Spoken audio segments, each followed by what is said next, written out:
Salut tout le monde et bienvenue dans ce nouvel épisode de Retro Time. Cette fois, on est encore sur un jeu sur Famicom Disk System, donc l'extension de la Famicom qui est sortie uniquement au Japon. Et donc on va parler d'un jeu qui est finalement assez connu, mais enfin surtout connu de nom en fait, qui s'appelle au Japon Super Mario Bros 2, mais qui s'appelle en fait en Europe et aux États-Unis Super Mario Bros. The Lost Levels. The Lost Levels signifiant à peu près quelque chose comme les niveaux perdus ou les niveaux oubliés. Je pense d'ailleurs plutôt les niveaux oubliés. Donc en fait, pour replacer dans le contexte, en 1985, je l'ai déjà fait dans mon point champiculture qui parle de Super Mario Bros 2, mais je vais en reparler là. Donc en fait en 1985 mince, sort Super Mario Bros sur la Super Nintendo. Donc faut savoir que Super Mario Bros, bon, le jeu sortira bien plus tard en fait en Europe, il sortira en 87, mais en 85 il est sorti au Japon et aux États-Unis et c'est un succès planétaire. On est vraiment enfin, c'est vraiment l'un des jeux, ça a été même le jeu le plus vendu au monde. Et donc en fait, bien entendu, suite à tout succès, enfin, après tout succès, il y a une suite. C'était quasiment une évidence. Donc en 1986, Nintendo sort un Super Mario Bros 2. Si vous avez vu mon épisode du point champiculture de Super Mario Bros 2, je vais d'ailleurs mettre, si j'y pense, le lien dans la description, et ben vous me direz que, enfin, en fait, ils ont tenté de faire un Super Mario Bros 2 qui soit bien différent de Super Mario Bros 1. Qui soit plutôt un platformer à scrolling en fait vertical au lieu de scrolling horizontal. Et finalement, le jeu ne sortira jamais pour des raisons techniques, puis aussi parce que ça ne marchait pas trop. Enfin, c'était pas vraiment fun la manière de jouer de cette façon. Donc Nintendo va être obligé de sortir dans des délais plutôt restreints un Super Mario Bros 2 qui au final reprend les graphismes de Super Mario Bros 1, les mécaniques de jeu de Super Mario Bros 1, mais propose quelque chose de nouveau, en fait surtout des nouveaux niveaux. Mais en plus de proposer des nouveaux niveaux, il propose aussi et surtout une difficulté complètement revue. Le Super Mario Bros 1, qui était un jeu, bon, pas forcément super facile, mais qui n'était pas non plus super difficile en fait, il avait un défaut entre guillemets, c'est que le jeu pouvait... Enfin, un défaut. C'est quand même assez original, mais ça a été beaucoup accusé à cette époque, c'est que le jeu proposait des warp zones qui permettaient de finir le jeu en 5 minutes. Donc là, ils ont décidé de faire un Super Mario Bros 2 qui ne soit pas finissable en 5 minutes. Donc en 1986 sort Super Mario Bros 2 au Japon uniquement, qui sera une version, c'est le jeu auquel je suis en train de jouer, qui est une version beaucoup plus difficile du premier Super Mario Bros. Mais alors, pourquoi s'appelle-t-il aujourd'hui chez nous Super Mario Bros The Lost Level? Tout simplement parce que aux États-Unis, Nintendo America a décidé de ne pas sortir le jeu en fait.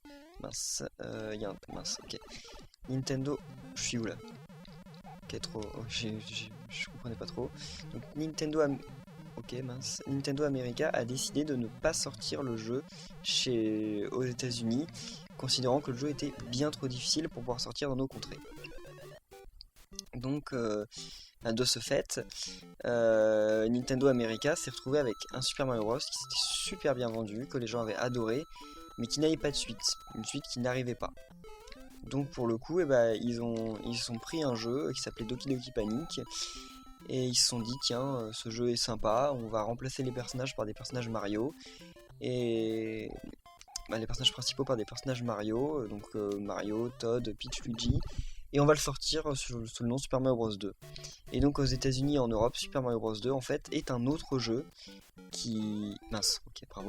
est un jeu qui s'appelle Doki Doki Panic et qui a été en fait reskiné pour l'occasion. Tout ça parce qu'en fait, aux États-Unis, ils ont considéré que le jeu était beaucoup trop dur pour sortir. Et en fait, ce qu'il faut savoir, c'est que cet épisode, qui semble quand même assez anecdotique dans l'existence même de la série Mario, est en fait capital, parce que c'est cet épisode qui a décidé qu'en fait, Mario ne serait pas une licence hardcore gamer, mais une licence casual gamer. Donc là, vous avez vu, j'ai pris un champignon en fait qui était noir et qui a disparu parce qu'en fait j'étais invincible. Et en fait, c'est un champignon poison. C'est la première apparition du champignon poison. Et le champignon poison, au lieu d'être un bonus, c'est un malus et nous fait redevenir petit. Voilà. Alors, ouf. Mince, ouf. Voilà. Alors, je sais plus trop où j'en étais, mince. Il y a quand même des trucs assez pervers là, on s'y attend pas à voir ça arriver. Voilà. Donc comme Nintendo of America a refusé que le jeu sorte ici, mince. Voilà, ça aussi c'est l'un des trucs du jeu, il y a des warp zones inversées. Mais avec le warp zone inversé, c'est des warp zones qui au lieu d'envoyer dans un monde suivant, renvoient dans un monde précédent. Ça c'est trop horrible ça. C'est franchement... Enfin, je sais pas ce qui aurait passé par la tête quand ils ont décidé de faire ça, mais... Enfin bref, donc là voilà, retour au premier monde du jeu. Et... En plus c'est pas la seule fausse warp zone du jeu. Donc Super Mario Bros. The Lost Level, moi je l'ai jamais terminé. Je suis allé quand même assez loin. Je pense que je suis... Enfin, assez loin. Relativement loin. Mince, ok, bravo. Je suis allé genre jusqu'au monde 3 ou 4. Ce qui est en fait pas loin du tout, vu qu'il y a 13 mondes dans le jeu. En fait, il y a 9 mondes dans le jeu. Et si on arrive jusqu'au 9e monde du jeu et qu'on a eu aucun game over, et ben on peut aller au monde supplémentaire, mais le truc quasiment impossible, sans avoir de game over et sans avoir utilisé de warp zone. Donc encore plus impossible quoi. Et faut savoir que... Mince. Ok. Je sais plus ce que je voulais dire. Bref. En fait là c'est quand même assez difficile de parler pendant que je joue à Lost Level, parce que Lost Level c'est quand même difficulté 3 milliards de fois ce qu'on a aujourd'hui. Donc voilà. Mince, ouf. J'ai eu de la chance. Et en plus il y a très peu de power-up partout, hein. On fait quasiment tout le jeu en étant petit.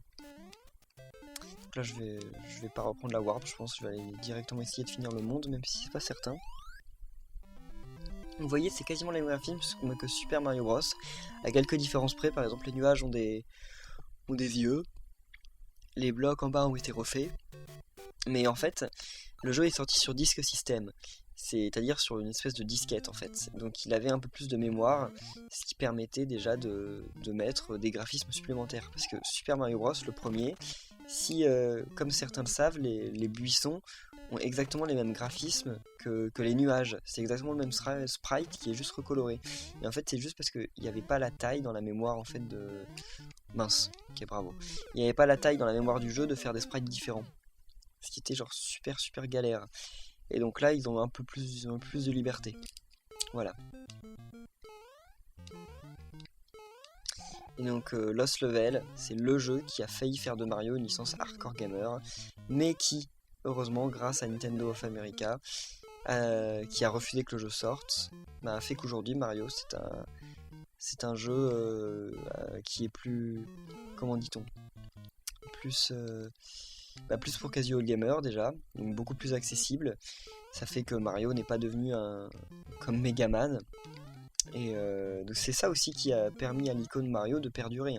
Parce que si une icône comme Megaman a quand même aujourd'hui du mal à exister, Megaman, il existe chez les gamers, il existe chez les fans de la première heure, mais quand on parle à quelqu'un qui vient de rejoindre le monde du jeu vidéo et qu'on lui parle de Megaman, il le connaît quasiment pas. Si on parle encore plus à quelqu'un qui n'a jamais joué de sa vie à un jeu vidéo, il connaît pas Megaman, alors que Mario il le connaît. Parce qu'en fait Mario, comme c'est un personnage de jeu plus casual, plus simple, et ben ça fait que ces jeux touchent un plus large public. Et comme ils touchent un plus large public, au final l'icône elle-même, le personnage elle-même, est plus connu, est connu d'un public plus large. Et donc à la différence de personnages comme Megaman, tout bêtement. Donc moi je trouve que c'est pas un mal franchement que Mario soit devenu une série plus easy aujourd'hui. Enfin easy même s'il y a toujours des passages un peu corsés, de moins en moins en fait. C'est pas que les passages sont de moins en moins corsés, c'est que nous, quand je dis nous, c'est-à-dire les gens comme moi qui jouent depuis longtemps à Mario, on connaît tellement les mécaniques du jeu par cœur qu'au final le jeu nous paraît super simple alors qu'il l'est pas forcément. Si on met le jeu dans les mains de quelqu'un qui n'a jamais joué à un jeu vidéo, je suis sûr qu'il galère. Mais Mario ça a toujours été ça, c'est une série plus pour les gens qui débutent le jeu vidéo, qui veulent, ou même pas forcément qui débutent le jeu vidéo, mais qui veulent jouer à un jeu juste fun sans se casser la tête. Donc ça je sais, je le répète à chaque fois que je joue à un Mario en let's play, parce que je supporte pas les gens qui critiquent Mario sur sa facilité, parce que c'est totalement faux, et en plus Je sais pas, ce serait comme critiquer le film Avenger parce qu'il y a trop d'effets spéciaux. Voilà, ce serait un peu pareil. Genre c'est un film, ou même critiquer Transformers parce qu'il y a trop de bagarres. Enfin, il y a trop de bagarres de robots. C'est genre le film est fait pour ça.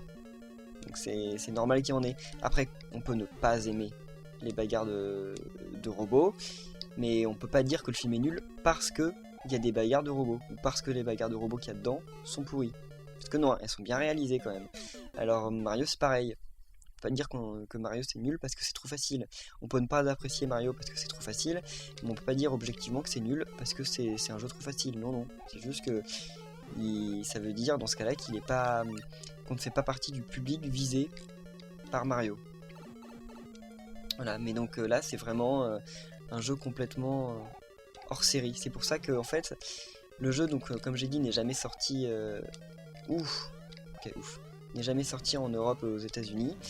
Et faudra attendre 1900 combien 1993 je crois, je suis pas certain. Mais en fait il faudra attendre 1993 pour que sorte Super Mario All-Star. Et Super Mario All-Star sur Super NES, c'est une compilation d'anciens jeux Mario. Et dessus il y aura Super Mario Bros, Super Mario Bros 2, donc USA, Doki Doki Panic quoi, Super Mario Bros 3 et Super Mario Bros The Lost Levels, qui prendra pour la première fois son nom The Lost Levels. Parce qu'on pouvait pas l'appeler Super Mario Bros 2 parce que sinon ça les... Enfin, comment dire, les gens n'auraient pas compris vu que chez eux ils avaient connu un autre jeu qui s'appelait Super Mario Bros 2. Voilà. Bon là on arrive au niveau que j'arrive jamais. La dernière fois j'ai fait un live sur ce jeu pour le Royaume de Mario TV.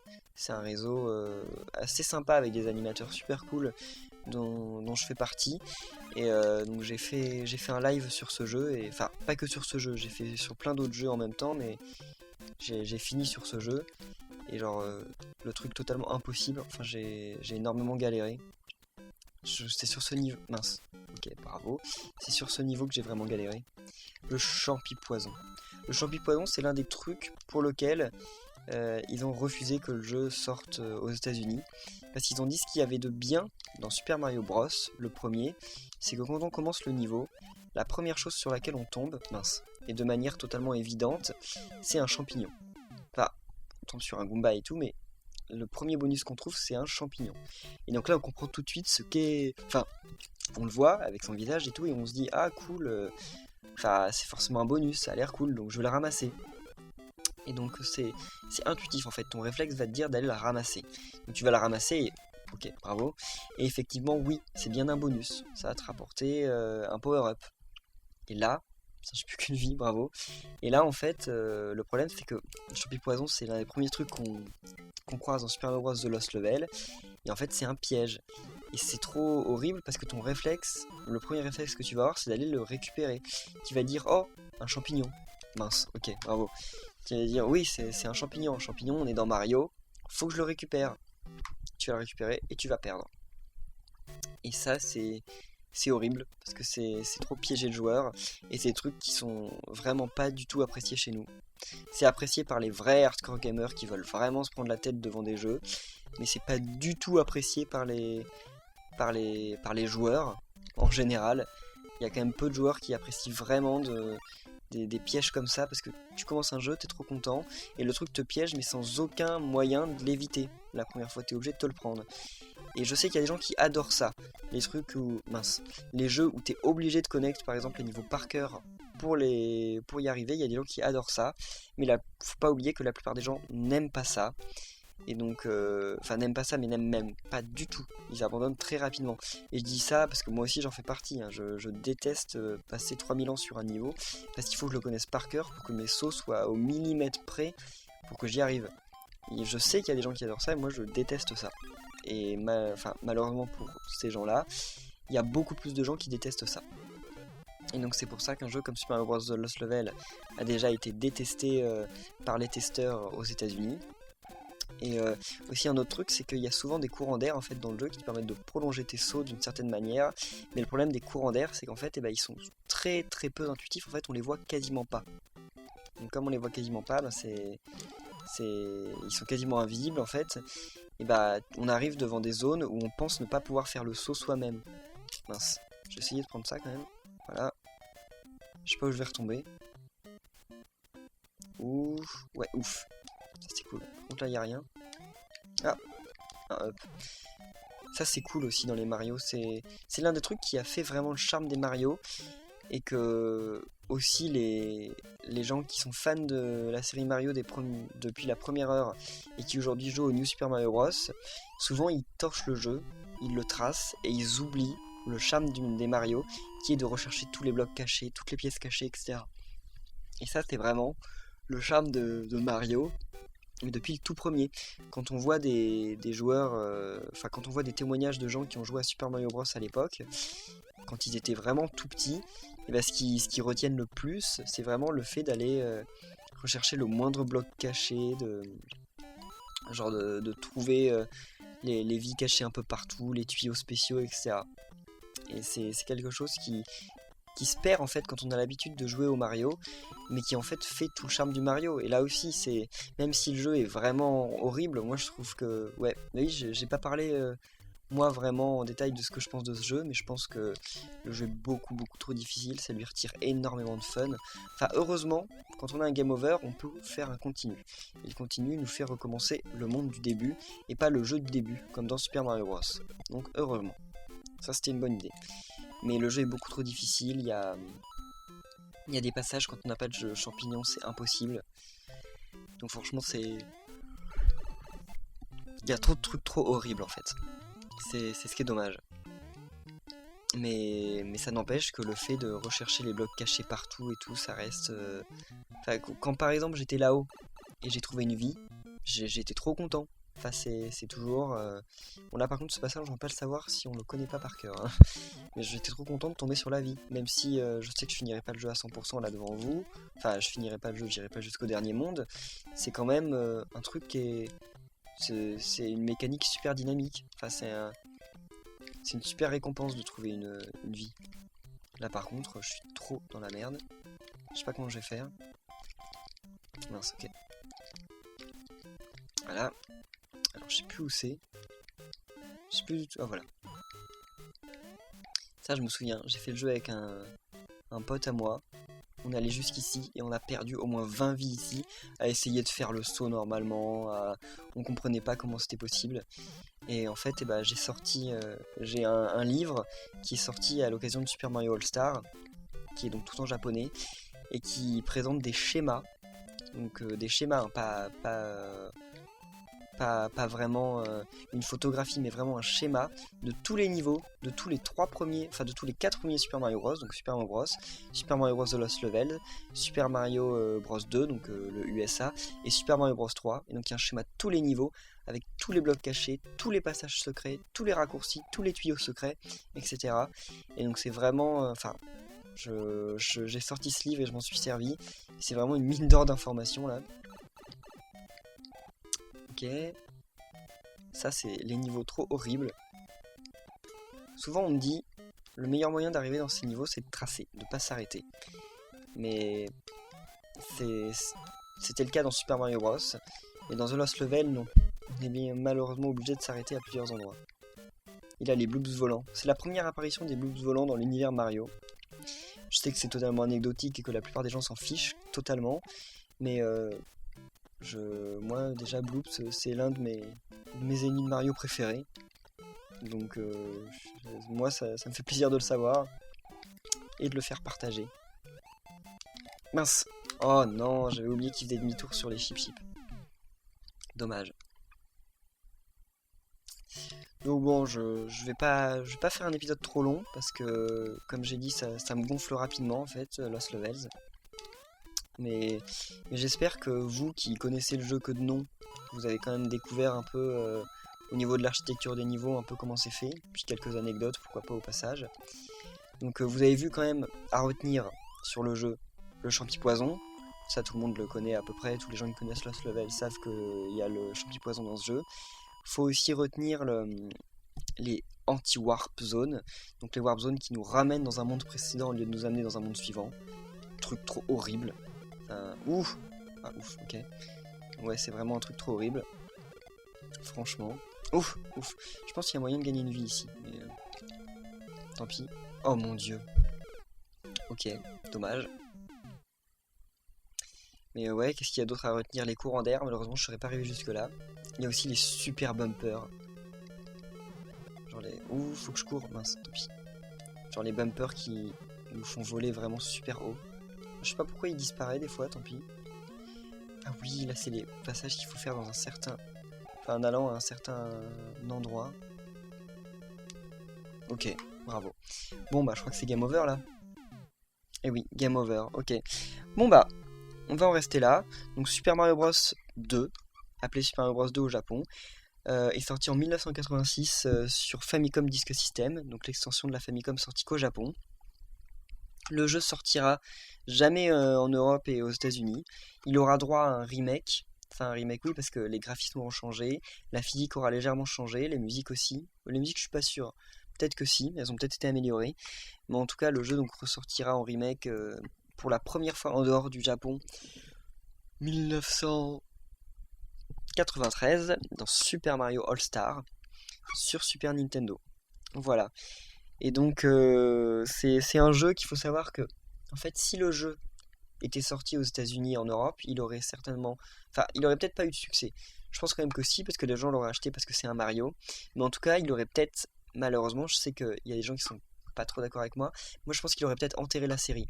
Parce que les gens se seraient trop attendus à avoir un jeu cool, fun, pas trop dur.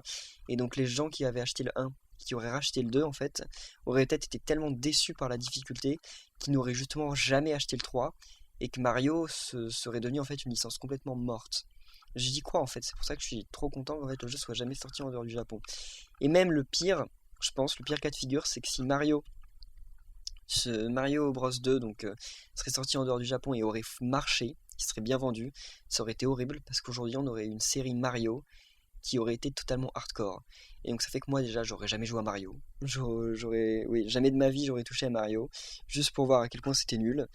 Et donc ça fait que Mario serait vraiment devenu, comme je dis, une licence hardcore, et qui aurait certainement jamais eu tous les trucs autour, genre Mario Kart, Mario Party, et on aurait eu donc un Mario qui aurait peut-être été une icône forte du jeu vidéo, mais qui aurait été une icône forte du niveau de Bomberman, du niveau de Megaman, c'est-à-dire une icône forte dans les années 80 et début des années 90, mais qui aujourd'hui serait complètement perdu son souffle. C'est obligé. Et donc franchement merci à Nintendo of America de ne pas avoir sorti Super Mario Bros. The Lost Levels en dehors du Japon. Franchement, ils nous ont sauvés et ils nous ont évité un Mario qui n'aurait pas du tout été le Mario d'aujourd'hui et qui, je le pense honnêtement, aurait été un Mario beaucoup moins bien, beaucoup moins intéressant. Voilà. Donc merci à tous d'avoir suivi cet épisode de Retro Time. Donc comme d'habitude, on continue, jeudi, un autre épisode sort. Lundi, la semaine prochaine, un autre épisode sortira aussi. Et donc c'est à vous de choisir les jeux que vous voulez voir que je teste, des jeux de ma collection. Donc vous me dites un jeu en commentaire et j'essaierai de vous le présenter. Voilà. Donc merci à tous d'avoir suivi cet épisode. Et on se retrouve très bientôt pour la suite. Bye.